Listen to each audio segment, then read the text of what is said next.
¿Hay que hablar la lengua del alumno para enseñar español? Este tema me lo dividí en 4 partes porque es un tema complejo, no tiene una respuesta fácil y hay varios aspectos que tienen que ver con desde el papel de la traducción en la clase hasta autoridad moral, son varias cosas. Entonces vamos a empezar por el punto 1, son 4 puntos. El primer punto que te quiero mencionar es el tema de dominar un segundo idioma. O sea, el profesor de español tiene que saber otro idioma además del castellano para poder enseñar. O sea, acá se refiere a si el profesor es monoglota o políglota o bilingüe. Entonces yo pienso que sí, el profesor tiene que saber otra lengua, además del español, porque si no, ¿cómo podría guiar a otra persona a transitar un camino que él mismo no ha recorrido? Para mí es fundamental, es como algo para que el profesor pueda tener no solamente autoridad moral de estar enseñando algo que él mismo tiene la experiencia y la práctica, es un tema también de comprender este proceso, ¿no? De saber realmente cuáles son las dificultades que está pasando una persona cuando aprende otro idioma, de comprender que esto es un proceso, es un camino largo. Por ejemplo, si el alumno no entiende a veces una frase, ¿por qué no la entiende? Tal vez no se da cuenta dónde empieza una palabra y termina otra. A lo mejor no entendió por la pronunciación, pero lo ve escrito y lo entiende. Tal vez sea una expresión idiomática. O sea, hay tantos factores y para comprender eso solamente sabiendo otro idioma, además de la L1, que es la lengua, ¿no?, materna, la lengua principal de la persona, para mí es esencial saber otro idioma, ¿no? Por esos motivos. Punto número 2 es saber dar una clase 100% en español. Si yo por algún motivo me enfrento en una situación que tengo que dar una clase, ¿tá?, que sea toda en español, esa es una habilidad central de un profesor de idiomas. El profesor tiene que sí ser capaz de, a través de, o sea, enseñar el español a través del español. Gestos, imágenes, ejemplos, sinónimos. eh, Va a utilizar toda una serie de recursos que le permiten dar la clase, conducir la clase totalmente en español. Porque a veces te puede pasar que estés en alguna situación donde no compartas ninguna lengua en común con el alumno y tengas que estar en esa situación. Por ejemplo, ahora estoy pensando una profesora de las mentorías que hacemos, ¿no? Que tenemos grupos de discusión y compartimos experiencias. Ella tiene una clase donde hay personas de diferentes nacionalidades, cada uno con una lengua distinta. Y por supuesto, ella no sabe la lengua de todos sus alumnos. De manera que ese es un contexto que exige una clase totalmente en español. Y ahí es donde brillan estas técnicas, estas estrategias que tiene el profesor de L, español lengua extranjera, para poder enseñar, para poder desenvolverse bien, ¿no?, en ese contexto. El punto 3 ahora. El punto 3 se refiere a si es importante tener una lengua en común con el alumno. Una lengua en común quiere decir que, por ejemplo, yo puedo no hablar la L1 del alumno, pero podemos los dos saber un tercer idioma que nos permite comunicarnos, ¿no? Alumnos de Alemania, por ejemplo, que hablan inglés, yo no hablo alemán, pero hablamos inglés y podemos usar ese tercer idioma como para poder comunicarnos, ¿no? ¿Y por qué? ¿En qué situación? Um, por ejemplo, para conseguir alumnos. Desde el momento en que esa persona te descubre, que te puede descubrir en redes sociales, en tu página web, en lo que utilices para darte a conocer, va a llegar hacia ti a través de textos, imágenes, pueden ser videos, puede ser tú hablando en algún idioma que pueda entender. Si es un principiante y tú te comunicas solamente en español, no te va a comprender. Por eso creo que sí es importante dominar el idioma de tus alumnos para que puedas comunicarte sobre, por ejemplo, el funcionamiento del curso, de las clases, los precios, los horarios, las condiciones de las clases, cualquier problema que se presente, cualquier cosa que el alumno necesite plantearte y cómo le vas a entender si no saben algún idioma en común, ¿no? También para conectar con ese alumno, para comprender mejor su proceso, porque si yo ya aprendí el idioma de esta persona, por ejemplo, yo cuando comencé a dar clases online, trabajaba con brasileños, ¿no? Empecé con ese público, el público de brasileños. Y yo aprendí portugués, entonces yo tenía la experiencia de haber pasado por las dificultades de una hispanohablante aprendiendo portugués, que era, digamos, ¿no? Y ellos haciendo el otro camino, ¿no? El brasileño aprendiendo español. Entonces uno ya sabe cuáles son los puntos de dificultades, ¿no? Ya sabes que, por ejemplo, la diferencia entre ser y estar no es un problema porque en portugués existen también los dos verbos, pero hay otros puntos que sí, que a mí me costaron cuando aprendí portugués, entonces ya sé que ahí es donde hay que hacer hincapié, ¿no? En determinadas áreas. Por eso creo que sí, es importantísimo poder conectar con el alumno, poder comprender dónde están esas dificultades o esos aspectos, ¿no?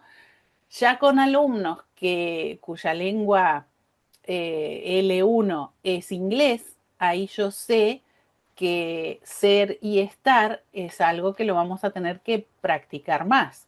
Inclusive eh, el curso va un poco más, con los brasileños va más rápido por la intercomprensibilidad entre los dos idiomas. Ellos al principio avanzan un poco más rápido, pero con los de habla inglesa hay que ir más lento, hay que practicar más, ¿no? Las estructuras básicas. Por eso creo que sí, es importante tener un idioma en común con el alumno para poder comprender, ¿no? Ese proceso por el que está pasando y ayudarlo mejor y además para poder tener, digamos, toda la interacción que sea necesaria extra clase, ¿no? O relacionado con las clases, para tener allí una forma de comunicación. También hay otro aspecto que es desde el punto de vista emprendedor, ¿no? El lado emprendedor del emprendeprofe que consigue alumnos, tiene que saber cómo se maneja ese mercado, ¿no? El mercado educativo de Brasil, por ejemplo, cómo funciona.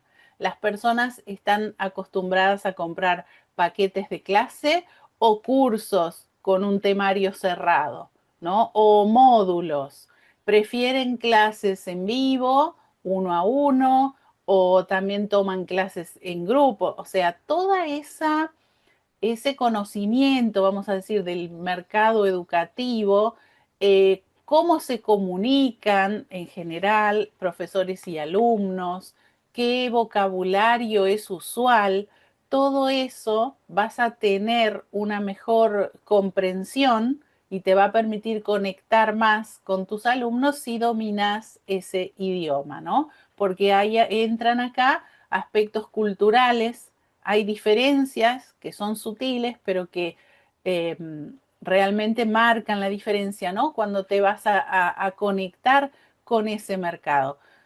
Y el cuarto aspecto, el punto 4, que tal vez este es el más polémico de todos, acá arde Troya, es el uso de la traducción en la clase. ¿Cuál es el papel de la traducción en la clase?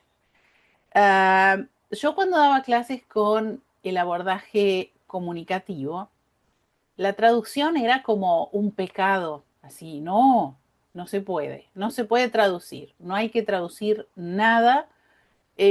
Demos instrucciones con demostraciones, con la comprobación de que hayan entendido, toda una serie de técnicas para dar instrucciones sin traducir. Y bueno, tiene su justificación porque se trata de darle estrategias al estudiante.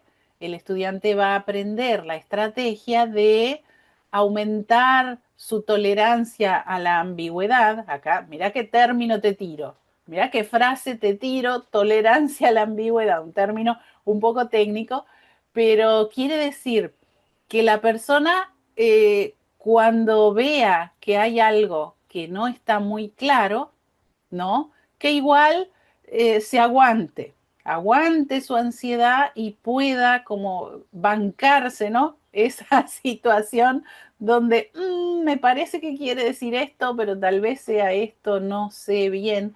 Ese es un punto que es importante porque imagínate, un estudiante de idiomas va a convivir con eso, va a convivir con cosas que no le cierran del todo, que no llegó, ¿no? La comprensión es como una cebolla, es como por capas, vamos profundizando nuestra comprensión de las cosas. Por eso eh, es importante, sí, no paralizarse ante una palabra desconocida. Si mi interlocutor dice una palabra que yo no comprendo, yo espero a ver si cuando continúa hablando yo puedo entender globalmente el mensaje, porque tal vez esa palabra no era esencial. Entonces yo puedo comprender la idea general aunque no entienda todo, ¿no? Esa es la lógica en el abordaje comunicativo. Pero en el abordaje, y yo acá estoy haciendo una diferencia porque, bueno, esto creo que es tema para otro video, a ver si TPRS, input comprensible, es comunicativo, se puede considerar dentro del abordaje comunicativo o no. Pero eso es tema para otro video. Yo acá hago una diferencia, ¿por qué? Porque CLT, enseñanza comunicativa, era lo que yo aplicaba antes de conocer TPRS. Ahora yo trabajo con TPRS, ¿no? Con input comprensible. Y aplico todos los principios de TPRS, input comprensible.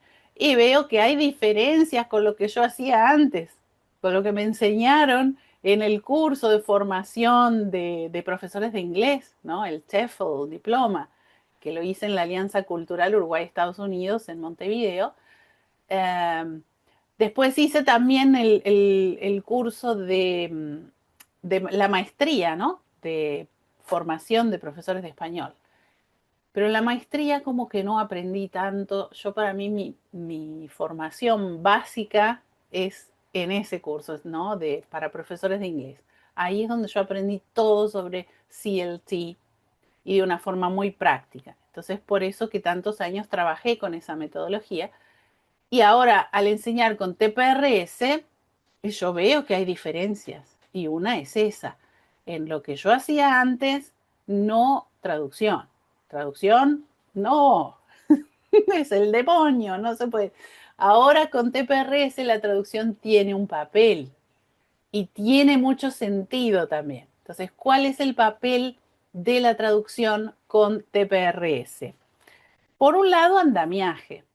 Sirve como andamiaje. Yo le presento a mi alumno una diapositiva, ¿no? Con TPRS contamos historias.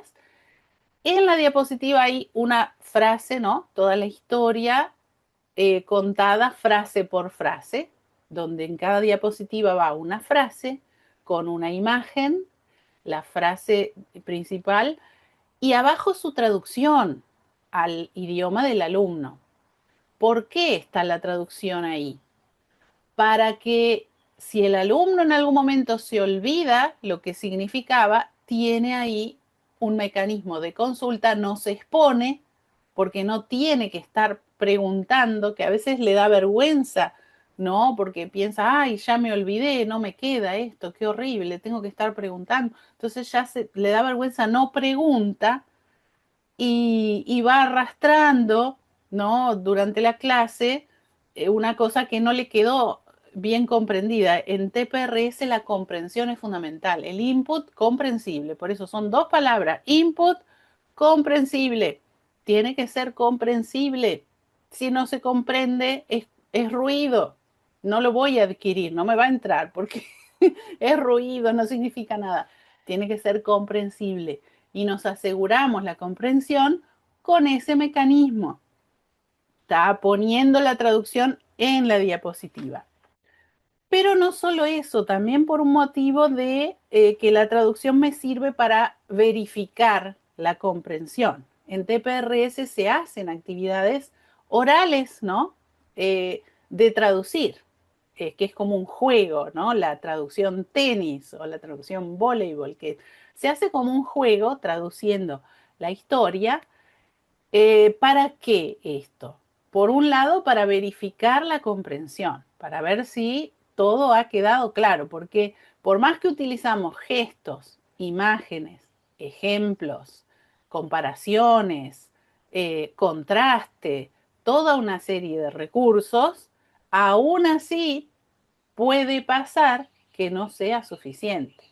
Y por eso la traducción nos ayuda a que todo el tiempo sea comprensible. Además, es algo que es, si lo estamos utilizando como andamiaje, ¿qué es un andamio? Es una estructura provisoria. Después se quita. Cuando el edificio está pronto, el andamio se saca, no es para quedar ahí toda la vida. Es un artificio, es una ayuda, es un apoyo.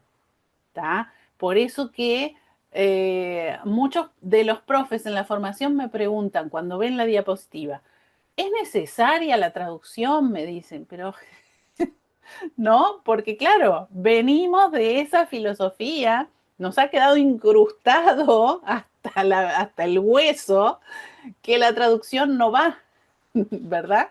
Y bueno, y ahora lo reperspectivamos, lo vemos desde otro ángulo y a mí me sirve. Yo lo uso, lo presento las diapositivas de esa manera y noto que me da resultado, porque veo muchas veces, sí, durante la clase que el alumno se olvida y si lo tiene ahí, lo puede ver y no se siente, no tiene vergüenza. Acá entra el otro aspecto del filtro afectivo. ¿Te acordás esa hipótesis de Krashen? Filtro afectivo. El alumno se tiene que sentir seguro. El ambiente de la clase tiene que ser eh, alegre, ameno, buen humor, confianza. Yo tengo que tener confianza en el profesor que no se va a reír de mí, que no me va a tomar el pelo, que no me va a poner cara de bruja como diciendo, "Ah, esto yo ya lo enseñé 15 veces y no te queda, ¿no? Porque esas cosas, aunque no se digan, la energía se siente. El alumno se da cuenta que la profesora lo está mirando así como diciendo, esto ya lo enseñé y no te acordás. Entonces todo eso va minando la confianza y la seguridad del alumno. Ellos tienen que sentirse seguros. Y esto de la traducción como andamiaje los ayuda en eso, porque no están preocupados tratando de anotar todo, ¿tá? Para que no se me olvide, no vaya a ser que si la profesora me pregunta y yo no me acuerdo, ¿tá? ¿Qué hago? Me voy a sentir mal, me va a dar vergüenza, ay, qué nervio. Estoy totalmente toda la clase ansiosa porque me va a preguntar a mí y yo no sé, ¿no? Y podríamos seguir porque el tema da para mucho, pero yo no quiero hacer un video muy largo que después, que primero que se me hace tarde porque ya son las... Ah, una hora tengo para editarlo y subirlo, porque no quiero que se me pase, quiero cumplir eso de todos los miércoles a las 10. Todos los miércoles a las 10. Entonces, está, ya me apuro y lo termino. Bueno, conclusiones. Sí, hay que saber un segundo idioma. Hay que tener por lo menos una lengua en común con el alumno por todos los aspectos transaccionales que te comenté al principio, pero también para poder aplicar todas estas técnicas de TPRS, input comprensible, hacer todo el andamiaje y poder, si es necesario utilizar la traducción en la clase, poder utilizarla, porque si yo le pido al alumno que traduzca, yo tengo que entender, ¿no? Ese idioma para saber si ha comprendido bien, si realmente la traducción corresponde al sentido, ¿no? Pero además es importantísimo que el profesor domine, sí, las técnicas para poder dar una clase toda en español, porque realmente los alumnos vienen a aprender español, vienen a la clase a practicar el idioma. Yo tengo que ser capaz de proponer actividades de práctica oral en la clase para practicar español. Entonces, si el 98% del tiempo tiene que ser en español. No tiene sentido empezar a explicar cosas en el idioma del alumno. No, vamos a hacer práctica en la clase, práctica y más práctica.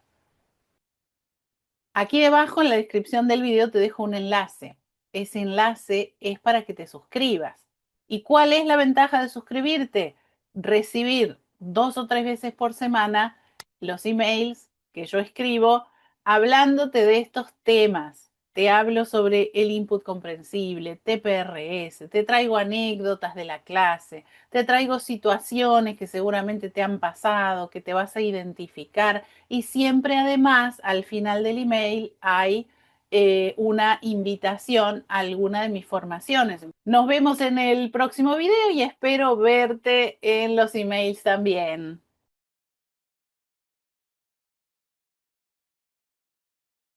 Entonces ahí te vas a enterar de todo, no te vas a perder. Ahí pasa una moto. Ahí pasa la moto. Bueno, pasó el señor con la moto. Ahí está, bastante. Hagan barullo, hagan bastante barullo. Qué impresionante. Bueno, eh, comentaba en el principio y además para... ¡Ay! ¡Ay! Bla, bla, bla, bla, bla, bla, bla, bla, bla, bla, bla, bla, bla. Vamos arriba, vamos arriba.